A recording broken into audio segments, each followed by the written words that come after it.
ఈరోజు నాగ్పూర్ కొరాడి టెంపుల్ అయితే చూద్దాము. ఇది నాగ్పూర్కి 15 కిలోమీటర్స్ నార్త్ సైడ్ వెళ్తే కనుక మనకి టెంపుల్ అయితే వస్తుంది. ఎగ్జాక్ట్గా నాగ్పూర్లో ఉండదు.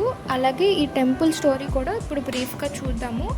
ఈ ప్లేస్లో చాలా ఇయర్స్ క్రితం జోలన్ అనే రాజు ఉండేవారు. ఆయనకి వరుసగా 7 మగపిల్లలు పుట్టిన తర్వాత ఎన్నో పూజలు యాగాలు చేశాక ఒక ఆడపిల్ల అయితే పుడతారు. తను స్వయంగా అమ్మవారి పుట్టారని అందరూ నమ్మేవారు. రాజ్యంలో తీసుకునే ప్రతి చిన్న నిర్ణయం కూడా అమ్మవారిని అడిగి తీసుకునేవారు.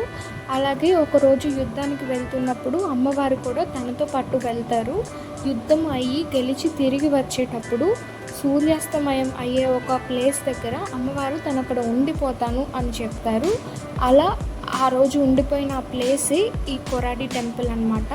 అమ్మవారు స్వయంగా ఇక్కడ వెలిసారు అని అందరూ కూడా నమ్ముతారు. టెంపుల్ ఆర్కిటెక్చర్ అయితే ఇలా ఉంటుందండి, చాలా బాగుంటుంది.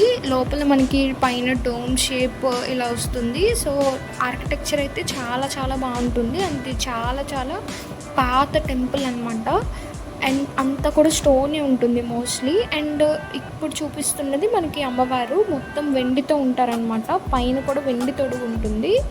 అది నిజస్వరూపం అయితే మనకి చూపించరు. పైన మనకి వెండి తొడుగుతో ఉన్న ఆ అమ్మవారే మనకి కనిపిస్తారు. దసరా కూడా ఇక్కడ చాలా బాగా చేస్తారు. వీడియో నచ్చితే కనుక లైక్, సబ్స్క్రైబ్ చేసుకోవడం మర్చిపోవద్దు. Thank you.